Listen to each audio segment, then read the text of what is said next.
오늘부터 야고보서를 합니다. 야고보서는 공동서신이라 하는데 그 공동서신의 의미가 뭐냐 하면 모든 사람에게 다, 그러니까 모든 성도, 모든 교회에게 다 보내는 특정한 대상이 아니라는 의미에서 공동서신이라 합니다. 사실 이 신약성경 전체를 보면 크게 네 부분으로 갈라집니다. 이 사복음서, 예수님의 그 공생의 기간 동안에 그 파브릭 미니스트리 기간 동안에 기록을 적은 사복음서, 마태, 마가, 누가, 요한복음, 이 네 복음서가 있고, 또 신약의 역사서라고 할 수 있는 사도행전이 있습니다. 그리고 제일 마지막에는 그 예언서 또는 묵시라고 하는 요한계시록이 있습니다. 그 가운데 많은 책들이 뭐냐면 서신서라고 이야기합니다. 편지 형식으로 해서 하나님의 말씀을 증거한 것, 서신서예요. 근데 그 서신서가 크게 둘로 나눕니다. 바울 서신이 있고 공동 서신이 있습니다. 근데 바울 서신은 전부 바울이 쓴 것이죠. 바울이 썼는데 거의 대부분이 이 대상이 있습니다. 특정한 교회 아니면 특정한 사람에게 보내는 편지들이에요. 특정한 교회를 보내는 편지, 우리가 바로 했던 로마서가 있고 고린도 전후서, 특정한 교회를 보내는 것이죠. 또 데살로니가 전후서, 데살로니가 교회, 에베소서, 빌립보서, 골로새서, 각 그 교회 이름입니다. 특정한 그 대상이 있고 그 교회를 향해서 또 특정한 사람을 위해서 보낸 편지가 있습니다. 디모데 전후서, 디모데에게 보낸 것, 디도서, 디도에게 보낸 것, 빌레몬서, 빌레몬에게 보낸 편지예요. 이렇게 대상이 정확하게 있습니다. 그 중에 특히 에베소서, 골로새서, 빌립보서, 이것은 옥중서신이라고 합니다. 왜냐하면 바울이 로마의 감옥에 갇혀 있을 때 쓴 편지라고 해서, 빌레몬서까지 해서. 그리고 디모데 전후서와 디도서는 목회서신이라고 이야기합니다. 이 에베소의 담임 목사인 디모데에게 보낸 편지 전후, 크레테 교회의 담임 목사인 디도에게 보낸 편지 디도서. 근데 그거 말고 바울이 쓰지도 않았고 일반 모든 기독교인과 모든 교회를 대상으로 쓴 편지를 공동서신이라고 합니다. 근데 그 공동서신은 이름을 어떻게 붙였냐면 대부분이 저자의 이름을 붙였어요. 야고보서, 저자가 야고보예요. 베드로 전후서, 저자가 베드로예요. 요한 1, 2, 3서, 저자가 요한이에요. 사도 요한. 유다서, 저자가 유다예요. 이렇게 저자 이름으로 붙여놨습니다. 이렇고 히브리서는 조금 논란이 좀 있습니다. 바울이 썼다고도 이야기하고 바울이 아닐 것이라고 이야기를 해서 저자가 좀 논란이 있고, 그 전체 구약 성경을 다시 한번 조감해서 구약 성경에서 예수님의 위치, 이걸 이야기하기 때문에 그 히브리서라는 이름이 붙여서 좀 특이합니다. 특별합니다. 그 공동서신 중에 하나가 야고보서, 야고보가 썼다 이겁니다. 그 저자는 물론 야고보죠. 근데 신약 성경에 야고보가 여럿 나옵니다. 예수님의 제자 중에도 야고보가 둘씩이나 있어요. 근데 그 사람들이 아닌, 사도가 아닌 예수님의 실제 동생인 야고보, 그가 썼다는 것입니다. 그는 초대교회의 가장 중심 인물 중에 하나였습니다. 예루살렘 교회의 당회장입니다. 담임 목사였어요. 그 저자에 대해서 조금 이따 더 하고, 언제 쓰여졌냐? 이 예수님의 동생인 야고보, 그 영어로는 제임스 더 저스트라고 이야기합니다. 제임스. 그 야고보가 신약 성경에 보면 영어로 보면 제임스라고 합니다. 제임스라는 이름이 원래 야고보예요. 야고보의 헬라적 표현이 제임스인데, 그는 그 주후 62년에 순교합니다. 그러니까 그 전에 쓰여졌는데 아마 야고보서는 그 주후 AD 49년에 예루살렘 공회가 있습니다. 이것은 대단히 중요한 회의입니다. 사도행전 15장에 있어요. 예루살렘 공회가 대단히 중요합니다. 신약 성경 역사에서는. 왜 중요하냐면 사도 바울이 1차 전도여행을 갔다 옵니다. 근데 1차 전도여행을 갔다 올 때 그때 비로소 예수님 믿는 사람 중에서 이방인이 생겨난 거예요. 그 전에까지는 예수 믿는 사람이, 유대인 중에서 예수 믿는 사람이 생긴 거예요. 예루살렘에서 전도할 때 생각해봐요. 제자들을 생각해봐요. 전부 유대인들이에요. 근데 안디옥에서, 수리아 안디옥입니다. 지금의 터키 제일 남부 지방, 레바논에서 북쪽으로 올라가면 안디옥이 있는데 그 수리아 안디옥입니다. 거기가 선교의 거점이 되어서 먼저 바울과 바나바를 파송을 해요. 제일 먼저 지금의 터키 남부 지방, 남갈라디아 지방을 바울이 바나바와 함께 전도여행을 갔다 옵니다. 근데 그때 특이한 점이 뭐냐면 이방인이 예수님을 영접하고 믿기 시작한 거예요. 그래서 바울이 예루살렘 교회에 와서 보고를 합니다.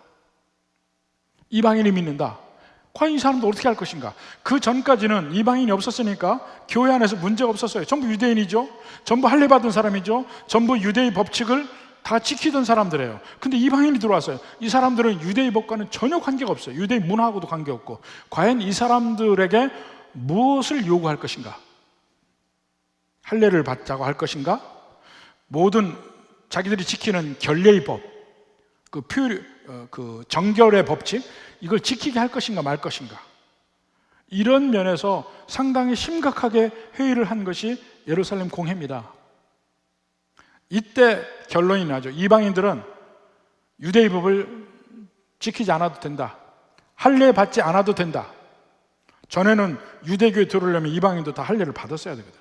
할례 받지 않아도 된다. 다만 동물을 피채 먹지 말라. 이것만 결정합니다. 그래서 새롭게 이방인 전도의 문을 연 것이 예루살렘 공회예요. 그래서 이방인과 유대인 간의 관계, 그 이슈의 문제가 그 이후부터 있는데 야고보서는 그러한 내용이 전혀 없어요. 그래서 아마 이것은 그 전에 쓰여진 책일 거라고 생각을 해요. 그러니까 AD 49년 그 전에 쓰여진 책일 것이다. 그렇게 하다 보면 신약 성경 중에서 아마도 제일 먼저 쓰여진 성경 중에 하나예요. 신약 성경 중에 제일 먼저 쓰여졌을 것이다. 순서적으로는 사복음서가 제일 먼저 나오지만 사복음서는 오히려 바울 서신보다 늦게 쓰여졌어요. 많은 경우에.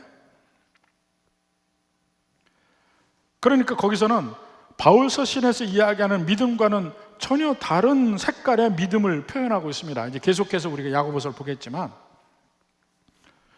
자, 주로 이제 그 믿음에 대한 면을 야고보가 썼는데 바울이 이야기하는 것과는 별개예요. 왜냐하면 오히려 바울 서신보다 먼저 썼으니까. 근데 두 사람이 서로 다른 믿음을 이야기하냐? 그렇진 않아요. 야고보는 좀 더 주관적인 면에서, 실제적인 이슈에서 예수 믿는 사람들의 매일매일의 삶에서 기능하는 믿음, 이런 믿음에 대해서 쓴 겁니다. 거기에 비해서 바울은 먼저 믿음을 객관적으로 신학적인 입장에서 접근합니다. 바울이 이야기할 때 믿음은 뭐냐면 죄인인 우리가 하나님 앞에서 의롭다함을 받을 때 믿음으로 의롭다함 받는다. 바로 그 면을 먼저 이야기합니다. 하나님 앞에서 의롭다함 받을 때 그 전제 조건, 믿음.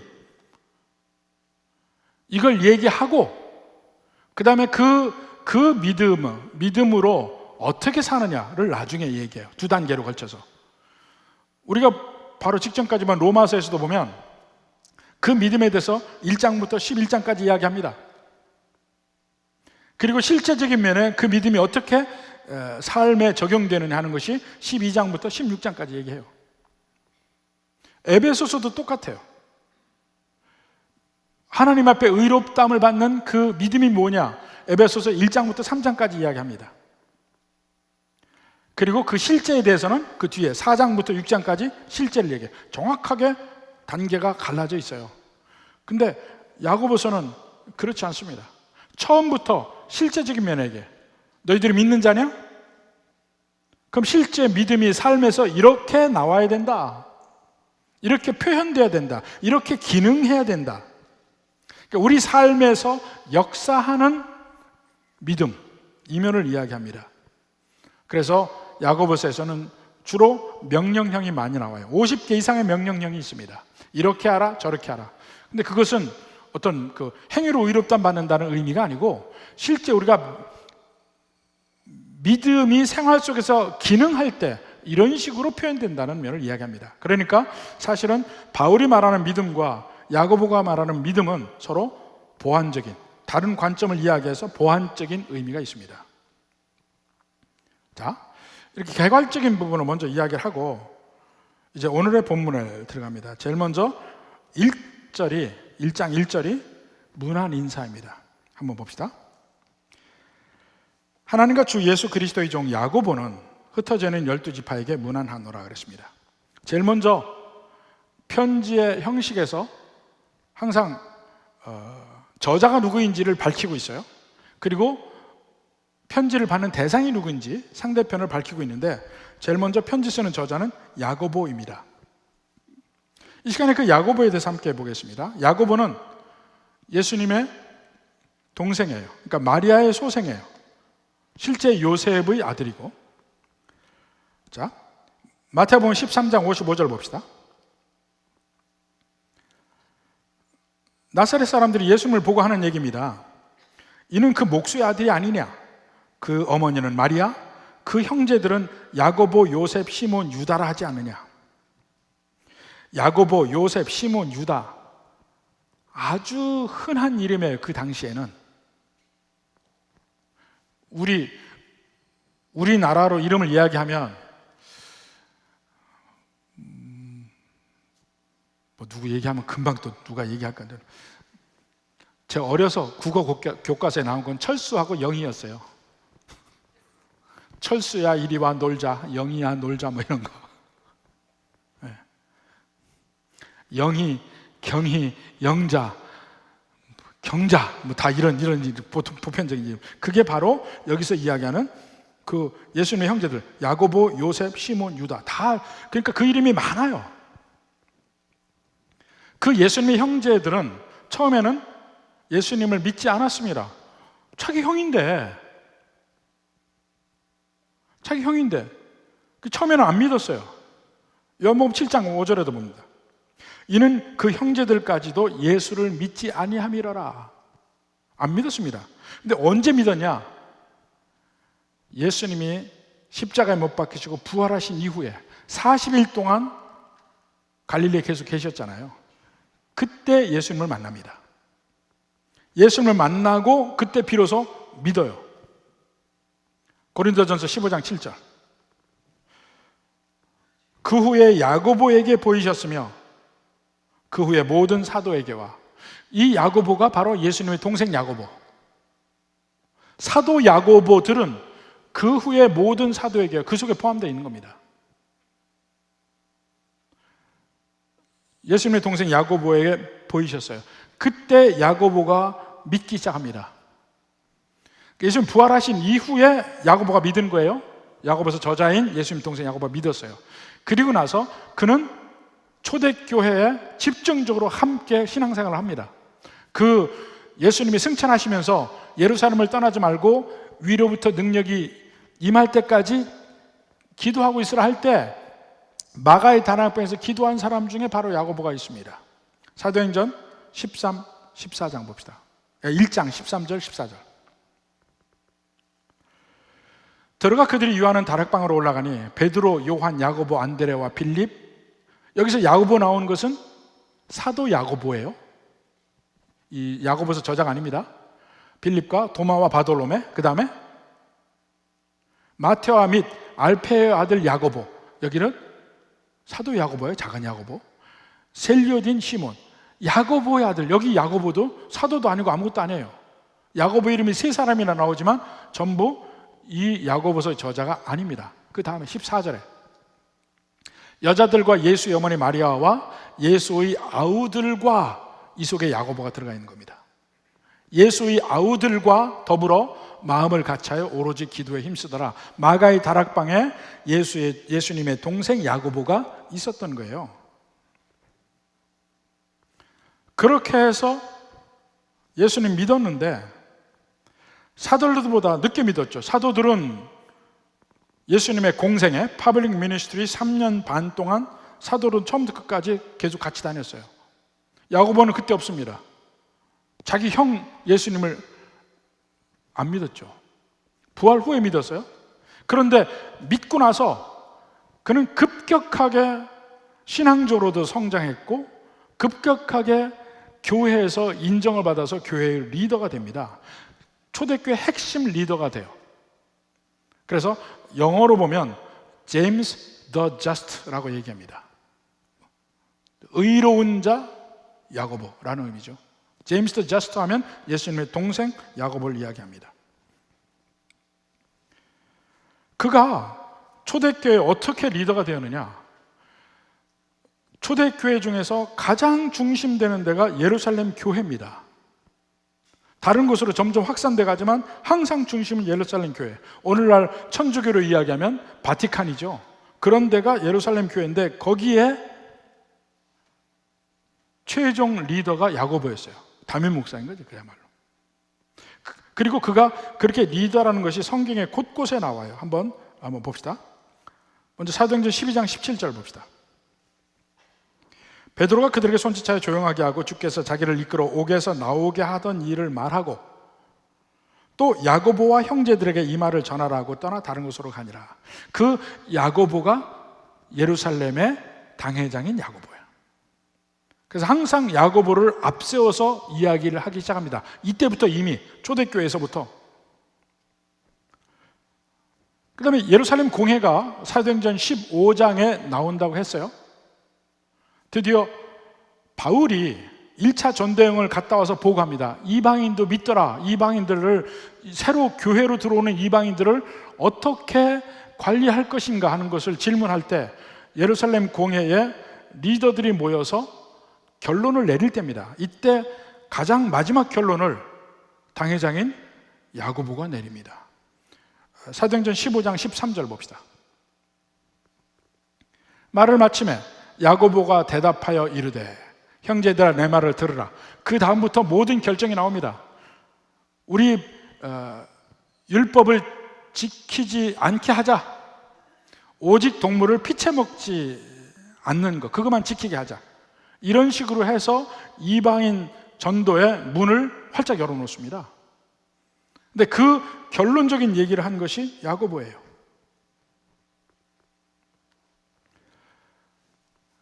그 다음에 바울이 2차 전도여행, 3차 전도여행하고 로마로 가기 직전에 로마서 마지막에 보면 마게도니아와 지금 그리스 지방, 마게도니아와 아가야 지방에 모든 연보를 모아서 예루살렘으로 갑니다. 직접 가요, 바울이. 갔을 때 이야기가 나옵니다. 사도행전 21장 18절. 이때는 바울이 우리와 함께, 우리라고 했죠. 왜 우리라고 이야기했을까요? 그 속에 사도행전 저자가 들어가 있어서 우리라고 한 겁니다. 사도행전은 누가 썼죠? 사도행전 누가 썼죠? 사도행전 누가 썼죠? 누가 썼죠? 누가가 썼단 말입니다. 그 누가가 그 안에 들어가는 거예요. 같이 동행하고 있어요, 이미. 아마 1차 때는 동행 안 했지만 2차 때부터는 동행을 했던 것 같아요, 누가가. 근데 바울이 우리와 함께 야고보에게로 들어가니, 왜 야고보에 들어갑니까? 예루살렘 교회 당회장이니까. 근데 들어가 보니까 장로들도 다 있더라. 아마 그게 오늘날로 이야기하면 당회야, 당회. 근데 그 중심에 야고보가 있어요.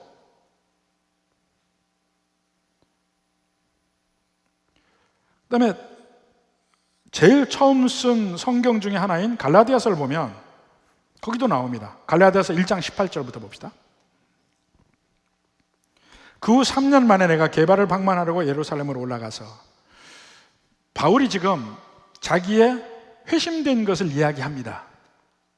예수님을 다메섹으로 가는 길에서 예수님 만나고 그가 회심하고 나서 아라비아로 가서 3년 만에 돌아왔습니다. 그 후 3년 만에 내가 게바를 방문하려고. 게바는 누굽니까? 베드로. 베드로는 나중에 붙여진 이름이에요. 원래 이름이 게바예요. 유대 이름이. 게바를 방문하러 예루살렘으로 가서 그와 함께 15일을 머무는 동안 주의 형제 야고보 외에 다른 사도들을 보지 못하였느라. 야고보는 예루살렘 교회의 책임자였잖아요. 그만 봤다는 거예요. 그 다음에 갈라디아서 2장 9절 봅시다. 또 기둥같이 여기는 야고보와 게바와 요한, 초대교회 리더들 이야기하는데 게바, 베드로와 요한보다 앞에 야고보를 먼저 이야기합니다. 그러니까 초대교회에서는요, 베드로보다도 바울보다도 야고보가 가장 중심 인물이었다니까요. 요한도 내게 준 은혜를 알므로 나와 바나바에게 친교의 악수를 하였으니 우리는 이방인에게로 그들은 할례자에게로 가게 하려 함이라. 그때 예루살렘 교회에서 했던 얘기들을 하는 거예요. 그리고 야고보의 예루살렘 교회 당회장인 야고보의 위치가 어느 정도였냐를 이야기하는데 갈라디아서 2장 11, 12절 봅시다. 게바가 안디옥에 이르렀을 때에, 안디옥은 수리아 안디옥입니다. 게바는 베드로고, 베드로 하면 제일 사도 중에 제일 머리가 되는 사람이잖아요. 안디옥에 있을 때에 책망받을 일이 있기로 내가 그를 대면하여 책망하였노라. 바울이 베드로를 책망했다는 거예요. 그 일이 뭐냐면 12절에 야고보에게서 온 어떤 이들이 이르기 전에 게바가 이방인과 함께 먹다가 그들이 오매 그가 할례자들을 두려워하여 떠나 물러가매. 이것도 이방인 크리스찬들이 들어왔을 때의 문제예요. 괜찮다는 거 다 알아. 그래서 같이 이방인 그리스도인들과 베드로가 식사를 했어요. 근데 원래 유대의 법에는 그게 금지됐죠. 이방인과 식사를 같이 하면 안 돼요. 근데 야고보에서 온 자, 예루살렘 교회 당회장 야고보가 보낸 사람이 있어요. 보낸 사람이 이르렀을 때에 베드로가 겁이 나서 떠났다는 거야. 이방인과 식사하다가. 그것 때문에 이제 바울이 책망해요. 그렇지만은 적어도 거기서 베드로에게조차 야고보의 위상이 어떠한지를 알 수 있는 대목이에요. 이게 바로 야고보서 저자 예수님의 동생인 야고보입니다. 그는 사도들보다 나중에 믿었지만 예루살렘 교회의 리더로 급상승합니다. 그 이유가 뭘까요? 그거야. 예수님 동생이니까. 초대교회는 그런 게 아니죠. 생각해 보십시오. 사도들은 예수님이 장성했을 때 3년 반 사역을 하는 동안의 예수님을 봤습니다. 근데 예수님의 동생 야고보는 거의 30년을 예수님을 보고 자랐어요. 어려서부터 예수님을 보고 자랐습니다. 근데 그렇다가 처음에는 예수님이 자기 형이니까 뭐 메시아인지 하나님인지 전혀 믿지 않다가 예수님 부활 이후에 그걸 믿었습니다. 믿고 나서 보니까 그 예수님에 대해서 어떤 사도들보다 더 확실하게 이해가 된 겁니다. 30년을 보고 살은 사람이니까. 그래서 아마 신앙적으로도 급격하게 성장을 했었을 거라고 생각을 해요. 요세푸스의 기록에 보면 야고보는 계속해서 성전에서 무릎을 꿇고 기도를 해서 그의 무릎이 낙타 무릎처럼 됐다라고 기록이 되어 있습니다. 그만큼 그가 얼마나 경건하게, 얼마나 주님 앞에 온전한 그리스도인으로 살았는지 알 수가 있어요. 그가 편지를 합니다. 근데 편지를 하는데 보통 같으면 어떻게 합니까? 자기 형이 제일 유명한 사람이야. 그 당시에 적어도 교회 안에서는 가장 유명한 사람이에요. 그러면 자기를 소개할 때 통상적으로 예수의 동생 야고보라고 표현을 해야 되죠. 마리아의 아들 야고보라고 표현해야 되죠. 그때만 해도 마리아는 에베소에 계속 살았으니까. 근데 자기를 그렇게 표현하지 않습니다. 1절에 뭐라고 표현했습니까? 하나님과 주 예수 그리스도의 종 야고보라고 표현합니다. 그는 예수님이 자기 형이었기 때문에 그가 하나님인 거, 그가 메시아인 거 믿지 않았어요. 부활하신 예수님을 만나고 나서 비로소 그가 믿었는데 예수님을 뭐라고 믿었느냐? 주 예수 그리스도. 그리스도라 함은 기름 부음 받은 자, 구약 성경의 메시아잖아요. 구원자. 이스라엘 형제 중에서 나타나야 되니까 그리스도라고 할 때는 예수님의 인성을 표현하고 있습니다. 인성이면서 구원자예요. 이스라엘의 구원자. 근데 그 예수님이 주님이세요. 주라는 말은 예수님의 신성을 표현합니다. 구약 성경에 여호와라는 말이 나오는데 그 말이 나올 때마다 이스라엘 백성들은 주님이라고 읽었어요. 아도나이라고 읽었어요. 바로 그것이 그대로 신약 성경에도 와서 그 아도나이의 헬라적 표현 큐리오스라고 했습니다. 그러니까 야고보는 인간적으로는 자기의 형이었지만 바로 그 형인 예수님이 이스라엘의 메시아고 하나님이라는 걸 고백하고 있는 거예요. 그리고 나는 그의 종이다. 그의 종이다. 그 하나님, 그 메시아의 종이다. 이렇게 그 신분을 이야기하고 있습니다. 그러니까 여기서부터 그 야고보가 예수님을 어떻게 보는지, 야고보의 신앙이 무엇인지 정확하게 우리가 알 수가 있습니다. 여러분은 다른 사람에게 여러분을 소개할 때 뭐라고 표현하겠습니까? 뭐라고 표현하겠습니까? 저는 우리가 서로 명함을 돌리는데 명함에 복잡하게 많이 쓰여 있는 사람은 제가 신뢰하지 않아요. 신뢰하지 않아. 명함이 단순할수록 난 좋다고 생각해요. 저는 우리 교회 처음 와서부터 지금까지 제 명함에는 광주중앙교회 담임 목사 말고는 없습니다. 다른 타이틀도 있죠. 그렇지만 그건 별 의미가 없어요. 그냥 광주중앙교회 담임 목사. 여러분은 명함에 뭐라고 쓰시겠습니까? 야고보는 하나님과 주 예수 그리스도의 종이라고 스스로를 표현했습니다.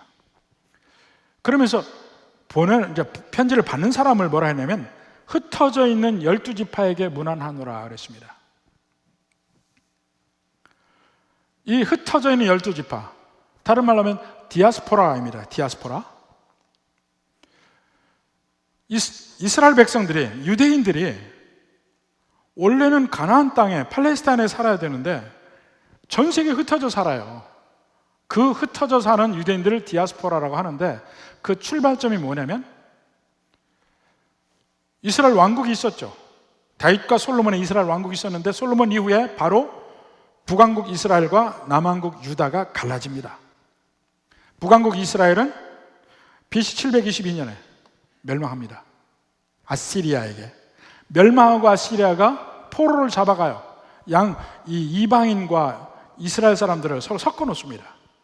그때부터 디아스포라가 생기기 시작했어요.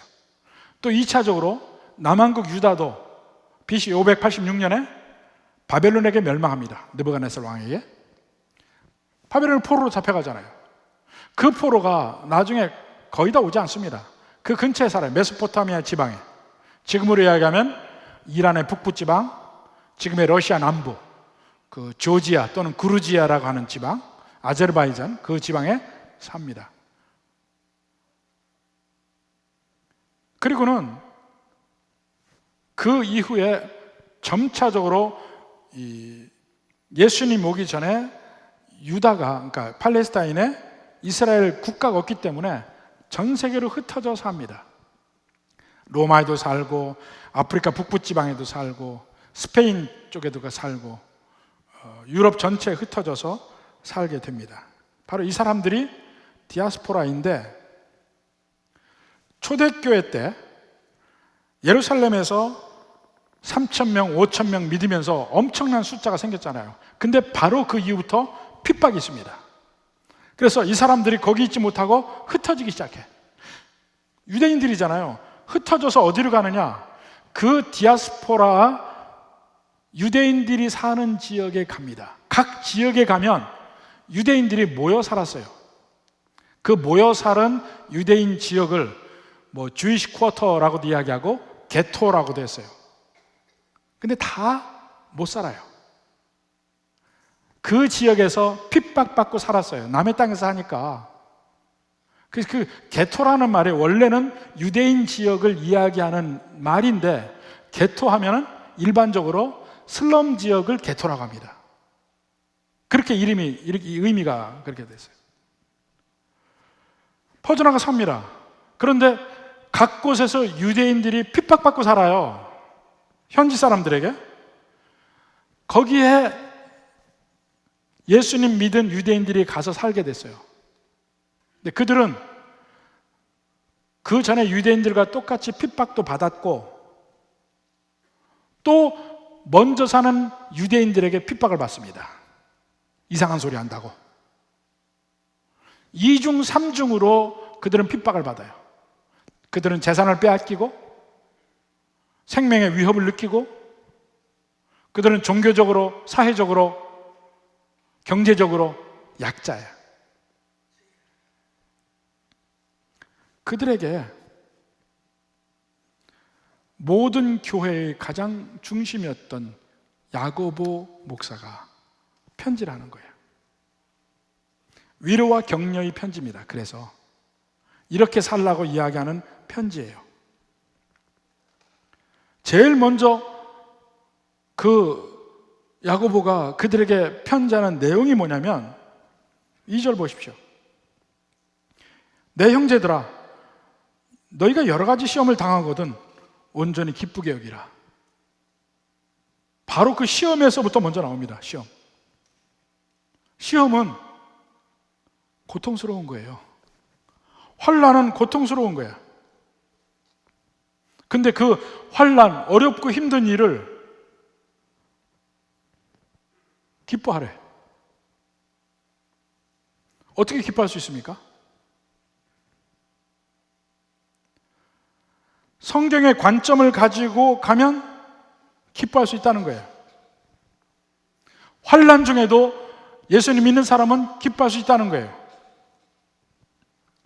고린도후서 7장 4절 봅시다.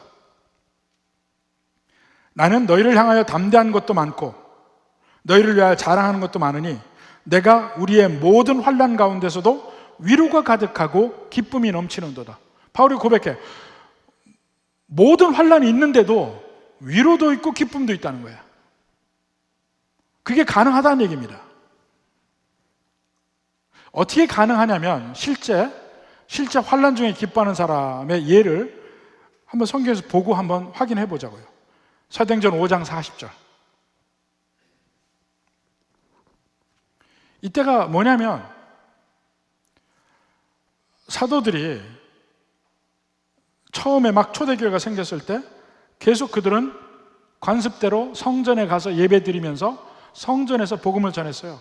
그랬더니 그 공회원 산헤드린에서 그들을 핍박하는 겁니다. 그 핍박할 때 내용이에요. 그들이 옳게 여겨 사도들을 불러들여 채찍질하며 예수의 이름으로 말하는 것을 금하고 놓으니 예수님 전파한다고 그들을 채찍질해서 다시는 그러지 마라, 그리고 놓아줬다는 거예요. 그랬더니 41절, 사도들은 그 이름을 위하여 능력받는, 그 이름, 예수님의 이름이죠. 그 이름을 위하여 능력받는 일에 합당한 자로 여기심을 기뻐하면서 공회 앞을 떠나니라. 기뻐했대요. 어떻게 기뻐했습니까?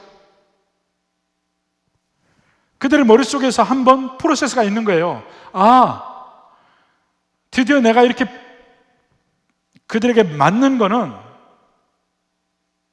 우리 앞서가신 우리의 주님 예수님이 맞으시고 고난당하시고 십자가에 못 박혀 죽으신 그 길 중에 내가 조금이라도 참여하는구나, 이걸 느끼고 이걸 생각하고 기뻐한다는 거예요. 그래서요, 우리 믿는 사람의 기쁨은 자연적으로 나오는 게 아닙니다. 어떤 건 자연적으로 나오잖아요.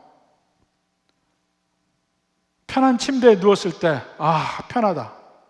맛있는 음식을 먹었을 때 기쁘잖아요. 자연적으로 기쁘잖아요. 그런데 여기서 말하는 기쁨은 우리가 자연적으로 느끼는 기쁨이 아닙니다. 본능적으로 나오는 기쁨이 아니에요.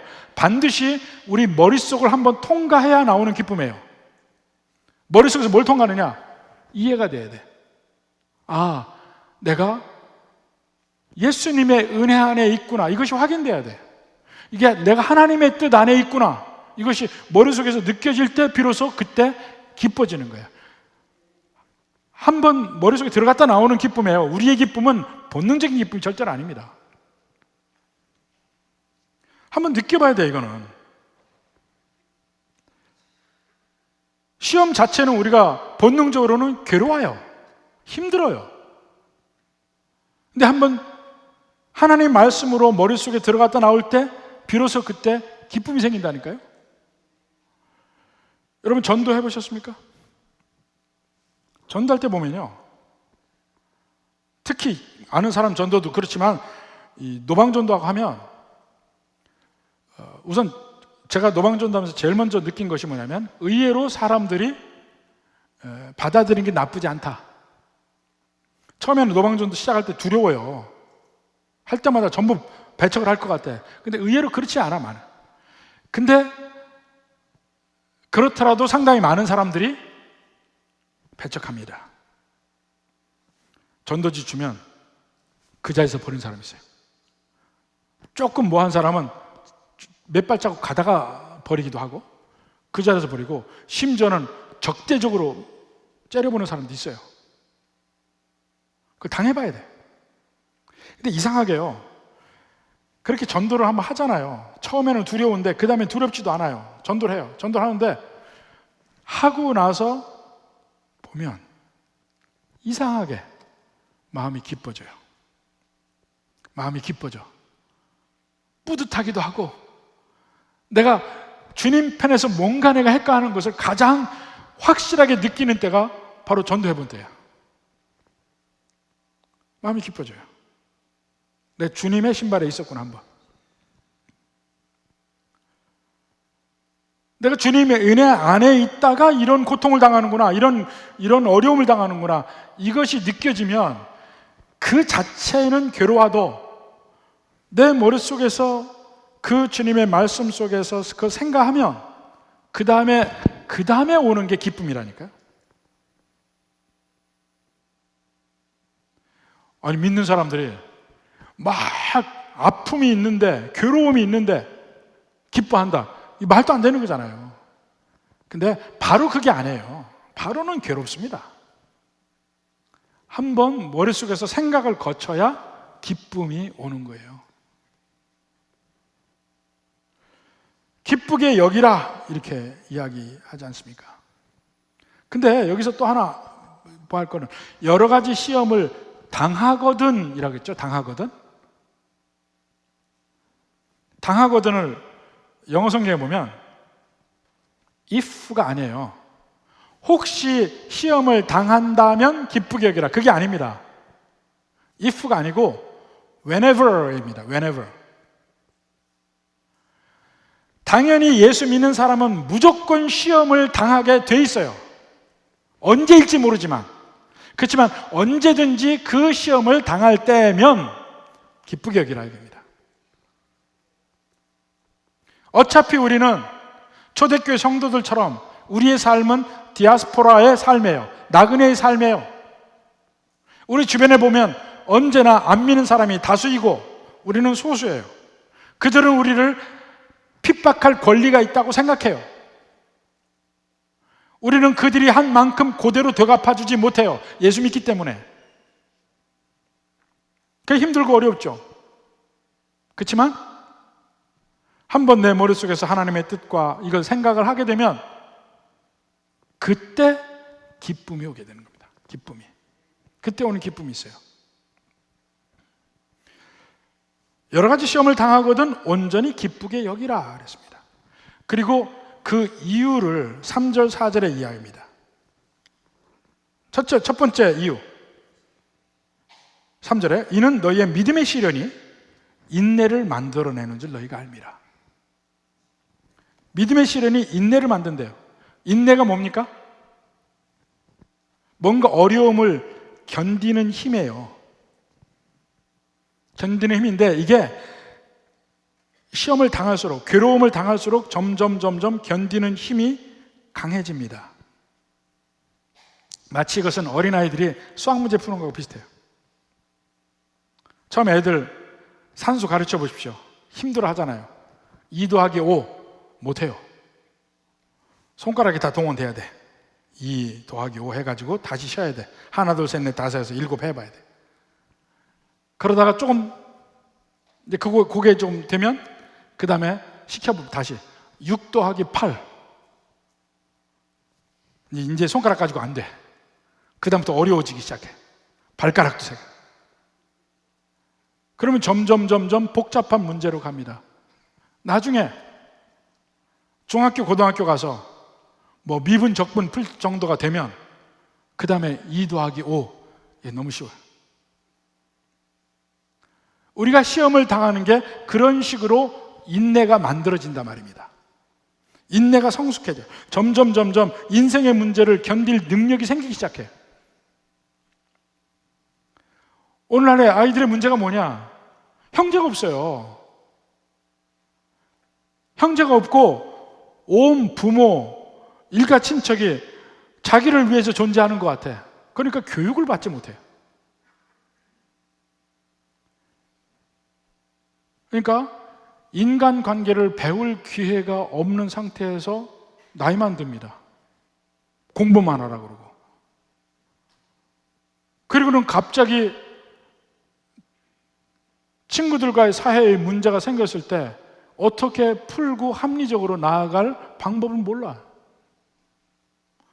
근데 옛날 사람들은요, 어려서부터 4형제, 5형제, 막 7남매 이런 데 살다 보니까 그 안에 정치는 복잡합니다. 1번과 3번이 친하고 2번과 4번이 친하고 뭐 서로 이렇게 뭐 별별 달려 있습니다. 그런 데서 배워야 되는데 못해.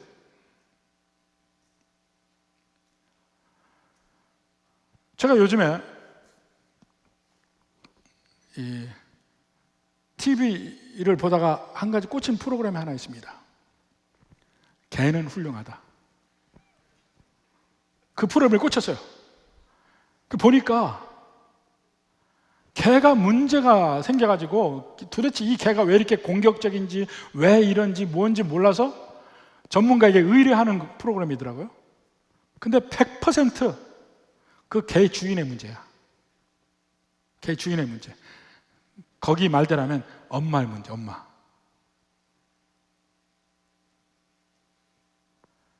너무 사랑을 많이 쏟아붓고 지가 하고 싶은 대로 다 해주고 그래서 문제가 생긴 거예요. 100%. 그래서 거기에 처방을 보면요, 거의 다 뭐냐면 사랑을 줄이라, 사랑을 끊으라. 그게 처방이더라고. 그러니까 그 개도 점차적으로 정상으로 되찾고 평화가 다시 임하고 이 프로그램이에요. 근데 보니까 전 거기서 뭘 본 줄 아세요? 꼭 자식들도 그렇게 키우더라고, 부모들이. 자식이 못되게 되는 이유가 거의 대부분 부모 책임이야. 너무 사랑을 주고 아이들을 제대로 교육시키지 않았어요. 교육에서 이런 말이 있습니다. 아이들이 결핍을 알아야 성장하고 성숙한다고 그래요. 근데 오늘날은 자녀들에게 결핍을 안 가르치잖아. 뭐든지 내가 다 해줘야 좋은 부모로 생각해.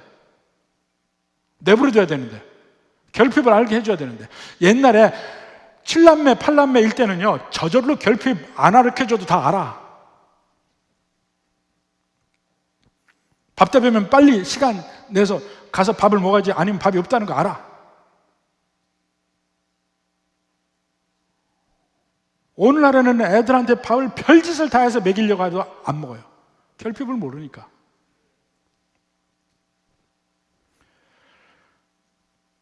하나님은 자녀 교육을 그렇게 안 하십니다. 완벽하게 자녀 교육을 하는데 그 자녀 교육의 일환이 뭐냐?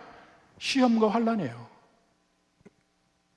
이 시험과 환난이 없으면 우리의 결핍을 모르고 우리의 잘못된 부분을 모르고 우리가 성숙할 기회가 없어요. 그래서 시험이 많으면 많을수록 사람이 더 성숙해지게 되어 있어요. 훈련을 생각해 봐요. 히브리서 12장에도 얘기하잖아요. 거긴 징계라고 표현하지만 훈련입니다. 훈련. 마치 권투 선수들이 미리 훈련하는 거 봐요. 징그럽게 훈련하는 거예요. 고통스러운데. 근데 그것을 하나님이 우리에게 시킨다는 거야. 그럴 때 비로소 인내를 만든다. 타프하게 된다는 겁니다. 어떠한 세상의 환경에도 흔들리지 않는 인내를 만드는 거예요. 로마서 5장 3절, 4절 봅시다. 다만 이뿐 아니라 우리가 환난 중에도 즐거워하나니 이는 환난은 인내를, 인내는 연단을. 로마서 할 때 했습니다. 연단이라는 말이 캐릭터라는 말이에요. 인내가 쌓이면 품성을 만들어요. 성숙한 품성. 하나님은 우리를 성숙하게 만드시려고를 원해요.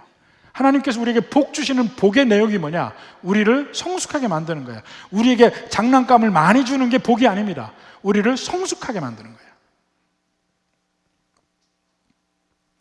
이 애벌레가 번데기가 돼서 나비가 됩니다. 우화라고 그러죠. 근데 번데기가 돼서 고치에서 고치를 뚫고 나와서 나비가 됩니다. 근데 만약에 사람이 뚫고 나오는 그 나비를 뚫어주면 어떻게 될까요? 그렇게 되면 나비로서 살아가지 못합니다. 뚫고 나오면서 날 수 있는 생명력이 생겨요. 그게 있어야 돼요.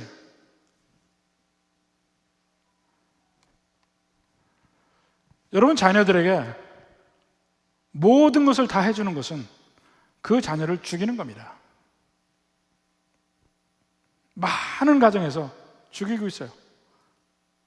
마음 어쩌지 못해. 기다려주질 않아. 하나님은 완벽하게 자녀 교육을 하십니다. 우리를 인내할 수 있는 인격으로 만들어 환난을 주셔요.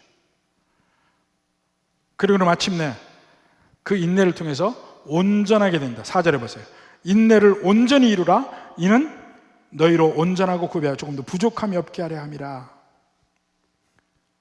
우리의 품성의 부분이 점점 달라진다니까. 그러니까 마치 우리는 모난 돌인데 계속 모난 돌끼리 부딪히고 하면서 나중에는 동글동글한 돌로 바뀌듯이 바뀐단 말입니다. 사람의 품성이. 보통 우리는 시험이 우리를 성숙하게 한다고 생각하는데 그렇지 않습니다. 시험을 대할 때 우리가 인내하면서 성숙하게 되는 거예요. 인내가. 그래서 믿는 백성에게 가장 큰 실질적인 생활 속에서 덕목이 뭐냐면 인내예요. 참는 거. 참아내야 내 성격이 바뀌고, 참아내야 내가 성숙하게 되고, 그렇게 바뀌는 겁니다. 여러분 기도하죠? 무슨 기도합니까? 모든 문제를 없애주십시오 하고 기도합니다. 근데 하나님께서 그 기도를 안 들으시는 것이 얼마나 감사한지 몰라요. 기도 다 들으면 미숙한 장년으로 바뀔 거야. 하나님은 그거 기도 안 들으셔요. 언제나 우리를 문제 속에 살게 하셔요. 문제가 없으면 딴짓하니까. 문제가 없으면 하나님 떠나니까. 문제 속에 살게 하셔요. 근데 그 문제 때문에 하나님께 매달리고 기도하고 하면서 보면 내가 더 어떠한 문제도 능히 견딜 수 있는 성숙한 인격으로 바뀐단 말이에요. 우리는 인생에서 수없이 많은 절벽들을 경험합니다. 가기 전에 그 절벽에 가까이 가지 않으려고 얼마나 노력합니다. 근데 어쩔 수 없이 끝까지 인생에 밀려서 가요. 가다 보면 다른 길이 있다는 걸 발견해. 매번 한 번, 두 번 가다 보면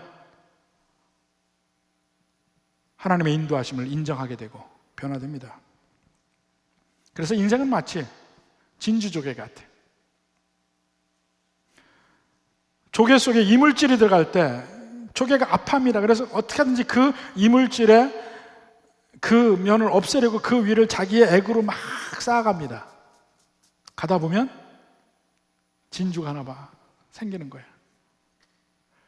하나님은 우리 인생을 그렇게 진주처럼 만들길 원하시는 것 같아요. 그래서 끊임없이 우리에게 환난이라는 이물질을 주셔요. 그걸 비로소 이해하게 될 때 우리 환난 중에 기뻐할 수 있습니다. 그게 믿는 백성들의 길이에요. 디모데후서 3장 12절에 뭐라 합니까? 무릇 그리스도 예수 안에서 경건하게 살고자 하는 자는, 예수님의 은혜 안에서 살고 하는 자는 박해를 받으리라. 환난이 임하는 걸 겁내지 마십시오. 뚫고 가려고 노력하다 보면 웬만한 거는 아무것도 아니에요. 우리 7년 환난 지났잖아요. 많은 목사님들이 제게 상담을 해와요. 보면 대부분이 문제도 아닌 거 가지고 고민하고 있어요. 아무것도 아니네. 그때는 힘들고 아프죠. 그러나 계속 그 문제 지나가봐요. 별것도 아니지. 여러분의 인생도 그렇게 되길 바랍니다. 더 성숙해져서 정말 주님이 주시는 기쁨, 이 세상에 어떻게 흔들려도 관계없이 가져가는 기쁨은 항상 내 머릿속을 통해서, 말씀을 통해서 나오는 기쁨이어야만 합니다. 이 은혜가 넘치는 여러분이 되기를 주님의 이름으로 축원합니다.